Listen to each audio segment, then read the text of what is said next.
This is Chapter 3, Section 3, Part B. In this one, now that we've been covering some math, we're going to go back and we're going to look at the mole, which is one of the base quantities we've talked about, and we're going to do some molar conversions. And that is a picture of a true mole, not necessarily the chemistry mole.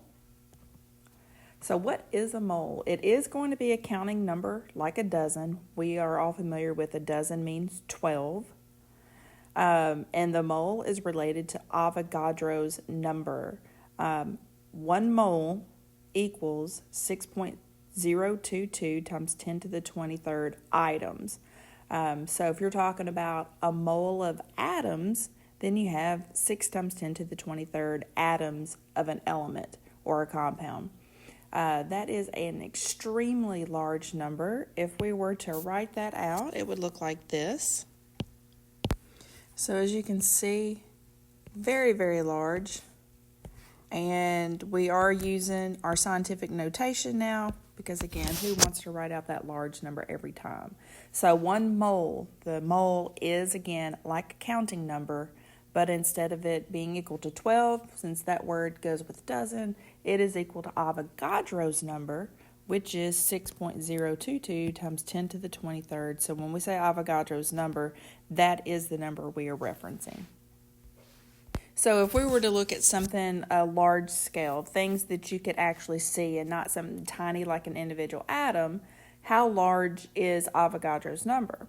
Well, if you had 1 mole of hockey pucks, that would equal the mass of the moon. So that's 6 times 10 to the 23rd hockey pucks. If you had 1 mole of basketballs, it would fill a bag the size of the earth. That's a lot of basketballs. And if you had 1 mole of pennies, it would cover the earth a 1/4 mile deep. So again, all of these, if you had 1 mole's worth of any of these, that would be 6.022 times 10 to the 23rd items of each. So, getting into molar mass, you are going to need your periodic table. So if you don't have that and a calculator, baby calculator with you right now, make sure you grab a periodic table and a baby calculator. If we have the mass of 1 mole of an element or compound, that is called the molar mass. So it is going to be the mass in grams of 1 mole of a compound.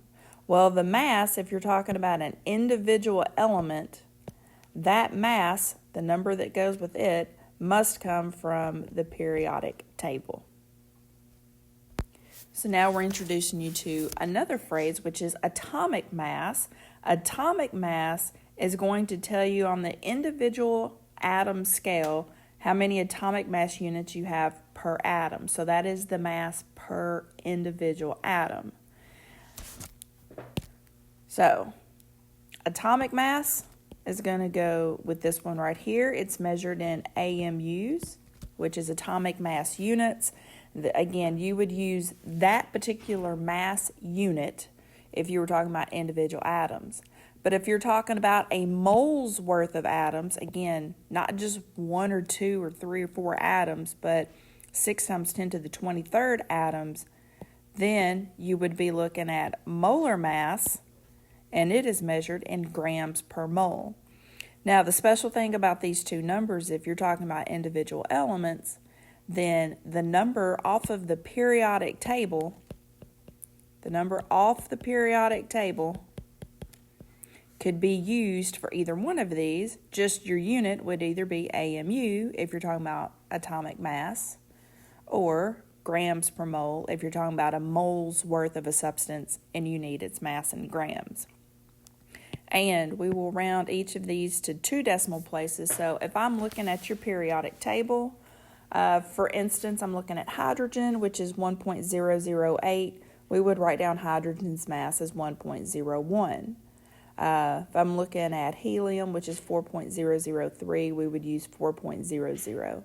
But you cannot add decimal places. So I am looking at mercury right now, Hg. The mass on the periodic table is 200.6. I cannot add a second decimal place because I do not know what that decimal place is. But we will round the values from the periodic table to 2 decimal places. So if you're going to look at molar mass of a substance, and I've got 3 different examples right here.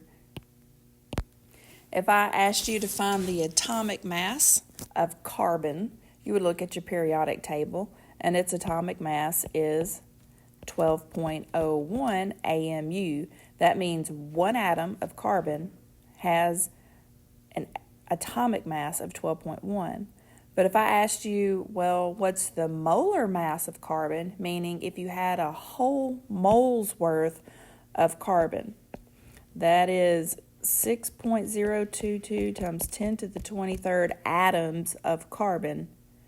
Well, its molar mass is still 12.01, which is the mass off of the periodic table. So again, numerically, same value, but we are either talking about only 1 atom if we're doing AMU, or we're talking about a whole mole's worth of atoms if we're doing molar mass. So for aluminum, I'm looking at the periodic table. If I asked you what is the atomic mass unit for 1 atom of aluminum, you would give me 26.98. If you have a whole mole's worth of aluminum, what is its mass in grams? Well, its mass in grams is going to still be 26.98. So you go and you do zinc. If I want the molar mass of zinc, again, if I have a mole's worth of zinc atoms, it's a lot of atoms, what would its mass be in grams? You should have come up with 65.39, and again, that value is from the periodic table. Now we're going to use these values to come up with molar mass of compounds. So what if you have multiple atoms together, but we have Avogadro's number of molecules of these? So let's start with water. Water's formula is H2O, so it's still in this section I would give you the formula for compounds that are needed, but you would have to know how to do their calculations. So if I asked you for the molar mass of water, again, if I have a mole's worth of water molecules, you would still use the values from the periodic table. So as I look at this, I have 2 hydrogen atoms and 1 oxygen atom that make up a molecule. So finding its molar mass, you have the 2 for hydrogen. There is hydrogen's molar mass from the periodic table. You only have 1 oxygen, so notice we didn't put a 1 out front because 1 times 16, which is its mass from the periodic table, is still 16. When you add those up, you get 18.02. So if you had a mole's worth of water, that is roughly 18.02 grams would be its mass, and I can tell you, knowing I know the density of water, that is roughly 18 milliliters of water. Now let's go do sodium chloride. Sodium chloride's formula is NaCl. Again, I only have 1 atom of each of these that makes up a unit of sodium chloride. So I'm going to get their masses from the periodic table. Sodium is 22.99 and chlorine is 35.45.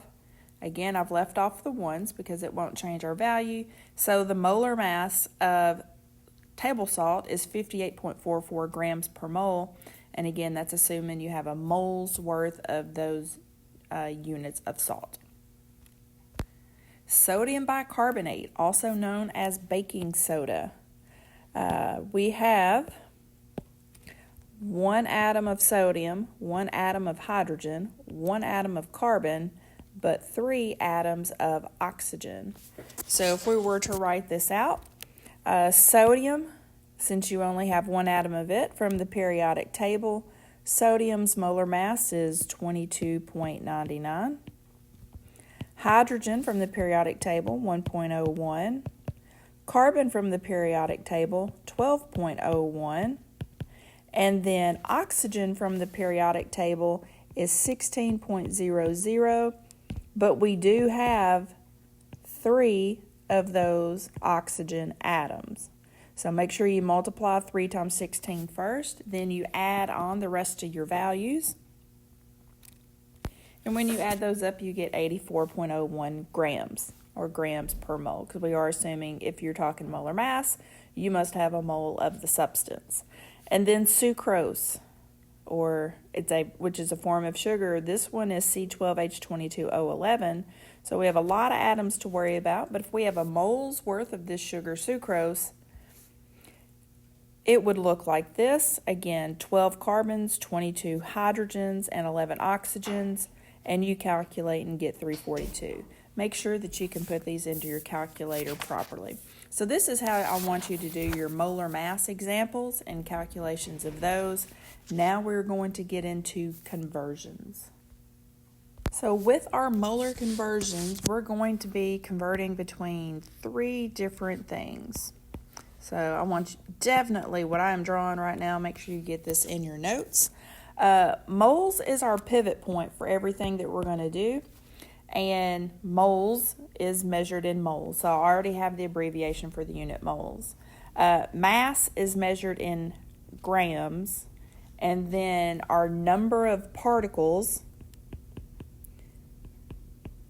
I'm putting particles here. Now the particles, since we're talking about chemistry class, we're going to focus on atoms and molecules in this particular unit. It could be units if you're talking ionic compounds. Molecules is for covalent compounds. And then, again, atoms, that's an individual element. We're going to be using Avogadro's number there. So if we're converting between mass, moles, and number of particles, we're going to use the values we've been talking about today. So between mass and moles, that conversion can go either way, and you would be using molar mass to talk about this conversion. We just looked at how to do some molar mass examples, whether individual elements or compounds. And the units for molar mass are grams per mole, and it is understood per 1 mole. And I've told you, make sure you get the grams off of the periodic table. So when you write your notes and you put PT, make sure you remember that's for the periodic table. So the number with grams is going to come from the periodic table. Then we have, you can do conversions between moles and number of particles. And this is going to involve Avogadro's number. Now this setup, I'm just taking the equality statement we saw earlier, the 1 mole equals Avogadro's number of particles. So I'm going to put my particle up here, and again, you're going to see it listed in chemistry in this chapter as atoms or molecules as your particle per mole, and again it is per 1 mole, but the number that you are going to be using for particles is a set 6.022 times 10 to the 23rd, which is Avogadro's number. You do need to memorize Avogadro's number. As far as periodic table goes, on our quizzes and tests, you will have a periodic table to look at. You just have to know how to use it properly. So notice the double-headed arrow. We can go from mass to moles or moles to mass. If we go from moles to mass, just know that this can get flipped over. The 1 still goes with moles in the numerator, and the number from the periodic table still goes with grams in the denominator. So that can get flipped. We can also have this one get flipped if you're going backwards from particles to moles. So again, if you flip that over and moles is in the numerator, the 1 has to go with it. Particles would be in the denominator. Avogadro's number has to go into the denominator. So again, this chart, extremely important. Make sure you get it in your notes. So this was the chart. I just wanted you to see it as it actually unfolds. Now we're going to go work out a few examples. Please get all the examples in your notes. So for the first one, how many moles of carbon are in 26 grams of carbon? Kind of like what we did earlier, the first thing that is always going to go inside of your grid is going to be your given information. So your given information has to go in here first, and the only thing I see given is 26 grams. So I will put 26 grams. Just like when we were doing our prefix conversions with the SI system, you had a number and a unit. Now we have to label the substance. The substance we're dealing with is carbon, so I will put carbon's symbol, which is a C. Also, like previously, whatever unit and now substance we have here must get duplicated there in the denominator because we do not want it in our answer. So I will put grams of carbon right down here so that they match up. The unit that we are going to, how many moles? And if you think about our 3 boxes that we had, I'm just going to do first 2. We can. Sorry about that. But if you think about the boxes, we did have a direct link between grams and moles. So that is a one-step conversion. So I can come down here since grams is in my denominator and put moles right up there in the numerator. And again, I will label my substance. So when I say conversion, this one step right here is considered to be the one step that you're looking at with the boxes. So we are going to go from grams to moles in that one step. And now if you remember the numbers to get for molar mass, because these are the units for molar mass, look back at your 3 boxes. Again, we had it listed up here as grams per mole, the understood one with mole, and with grams, some number from the periodic table goes with grams. So if I come back down to my conversion, a 1 has to go with mole here, and I will go look at the periodic table to find out what number goes with grams of carbon. And on the periodic table, carbon's molar mass is 12.01. Grams of carbon cancels. I'm left with moles of carbon. That is great because I know in my answer I need moles of carbon because it said that's what we solved for. So it's 26 times 1 divided by 12.01 to get your answer. Now we also have to think about significant figures and rounding rules.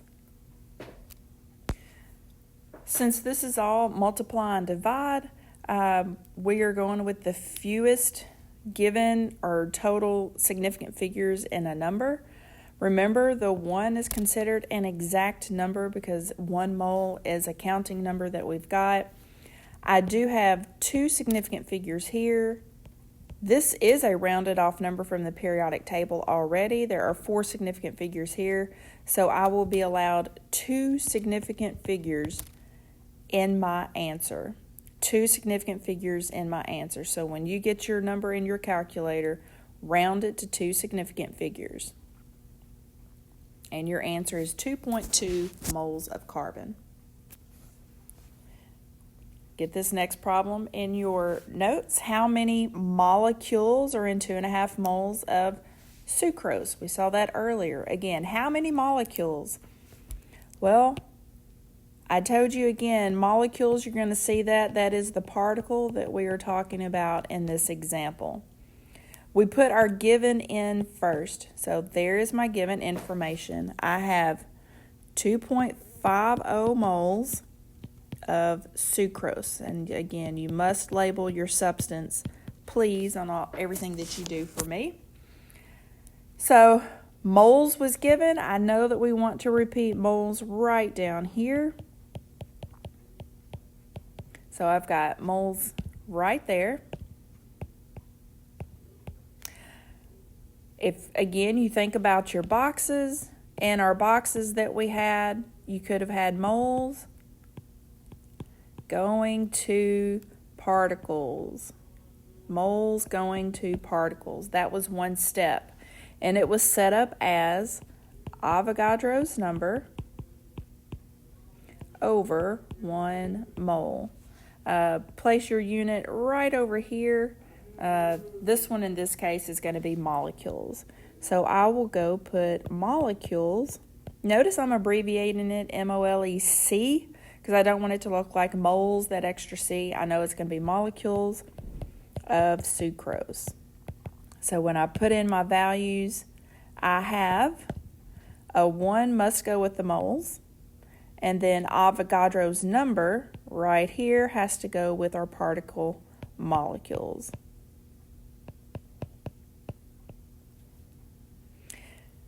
Now we are ready to calculate.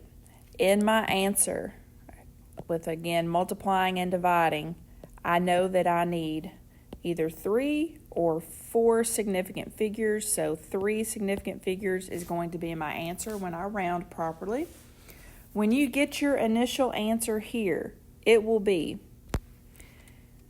15.055 because I am taking the 2.5 times 6.022 dividing by 1.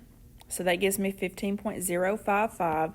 And then I have to deal with the times 10 to the 23rd. Again, you're using our baby calculators, no scientific calculators, so the rules that we learn for scientific notation have to be used here. Since that is in the numerator and there is not another exponent to add to the 23 or subtract from the 23, it will come over into our answer as 15.055 times 10 to the 23rd. It is molecules of sucrose, but we're going to go ahead and refine this down because looks like we have to move the decimal to get it in proper scientific notation, and we're going to have to round it to the correct number of significant figures, which is 3. So let's start with the moving of the decimal. If I move it over here, 1.5, and we can go ahead and round 2 to 3 significant figures. It looks like the 0 will become a 1 based on our rounding rules. And for scientific notation, I took away 1 spot over here to make it smaller, 1.51. I must add that back to my exponent to get times 10 to the 24th. And then I will add on my molecules of sucrose to get all my proper labels in my answer. So there is my final answer, 1.51 times 10 to the 24th molecules of sucrose. Again, you have to think proper scientific notation and proper number of significant figures after you round. And our last example, looks like they're already giving it away. Looks like it's going to be 2 steps. It says find the mass of 2.1 times 10 to the 24th molecules of baking soda. So there's the baking soda again that we looked at earlier. And I'm going to go back and refresh you on your boxes. On the boxes, I went ahead and I did mass to moles to molecules. And again, all of those can go backwards because in this one it looks like we're going to go from molecules to moles to mass, since molecules is actually given 2.1 times 10 to the 24th molecules of baking soda, NaHCO3. 2.1 times 10 to the 24th molecules of baking soda. Please make sure you're looking at your boxes with all the values underneath them as you go through this.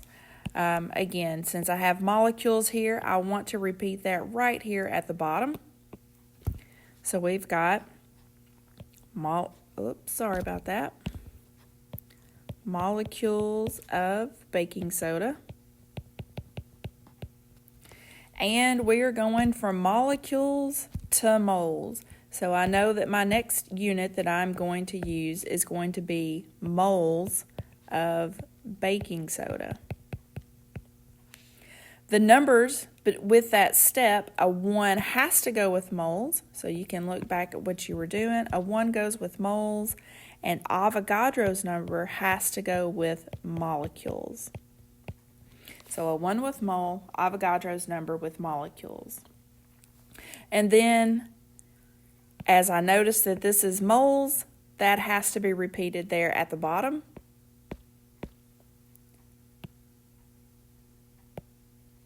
So that is moles of baking soda. And I know that we are going from moles to grams.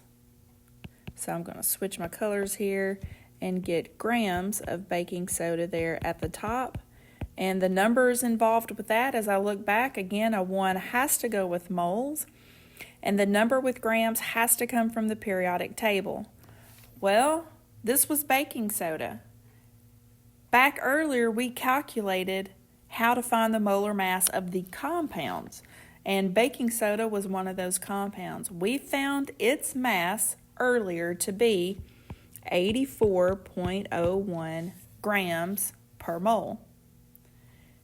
If you were to come across this problem separately, you would have had to have shown how you calculated the mass of baking soda. You would have had to have shown that calculation separately.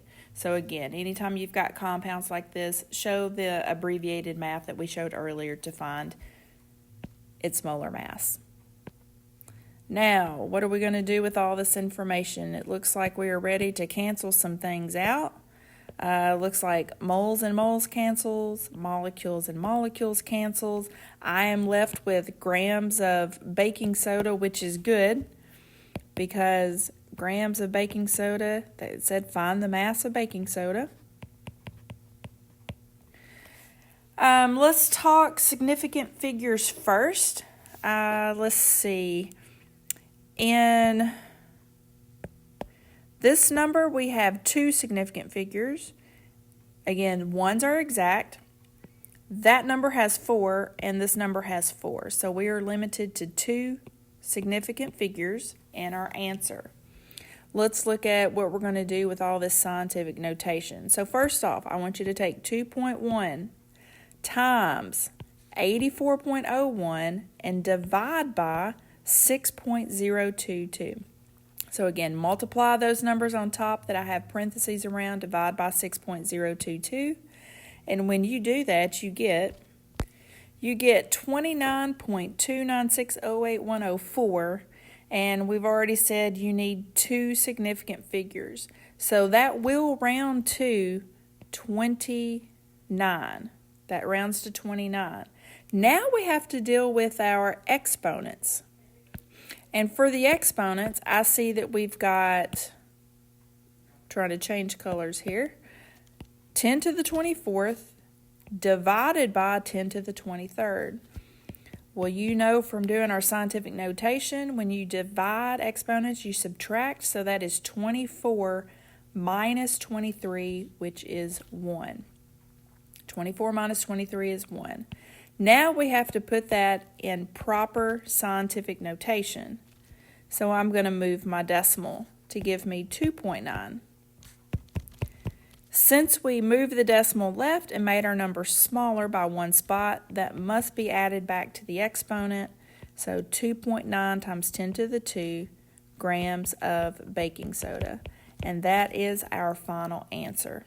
That is our final answer.